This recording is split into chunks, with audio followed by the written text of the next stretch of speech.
இந்த உலகத்தில் பயம் என்ற வார்த்தை என் வாழ்க்கையில் கிடையாது. புலியோ சிங்கமோ வந்தாலும் என் வாளை பார்த்து நடுங்கும். அரசே, உங்கள் வீரத்துக்கு இந்த ராஜ்யமே பெருமைப்படுகிறது. இன்று காட்டின் ராஜாவையே வேட்டையாடி திரும்புவேன். அரசே, இந்த காட்டுக்குள் சென்ற பலர் திரும்பியே வரல. மரணத்தை பார்த்து ஓடுறவன் வீரன் இல்லை. இந்த காடு இன்று என் காலடியில் தலை குனிய போகுது. வீரர்களே, எங்கே இருக்கிறீர்கள்? ஐயோ, நான் தனியா மாட்டிக்கிட்டேனா? இந்த ஏதோ ஆபத்து நெருங்குற மாதிரி இருக்கு.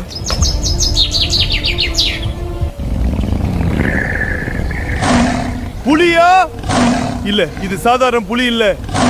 இது என்ன வேட்டையாட வருது. கை நடுக்குது. இத்தனை போர்ல ஜெயிச்சனா இன்று ஒரு மிருகத்திடம் தோக்க போறனா? யாராவது என்ன காப்பாத்துங்க.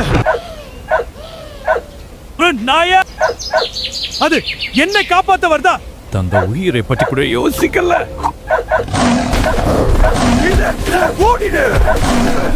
என்னை காப்பாற்றுவதற்காக இந்த நாய் தன் உயிரையே பணையம் வைக்குது.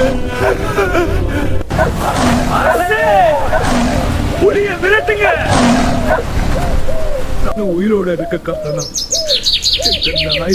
என் உயிரை காப்பாத்த நீ உன் உயிரையே தியாகம் பண்ணிட்டியே என்று நான் புரிஞ்சுக்கிட்டேன். உண்மையான விசுவாசம் என்ன? அரியணையில் உட்கார்ந்த எல்லாரும் நண்பர்கள் இல்லை. ஆபத்தில் கூட விட்டு போகாதவன் தான் உண்மையான நண்பன். விசுவாசத்தை விட பெரிய செல்வம் இந்த உலகத்தில் இல்லை.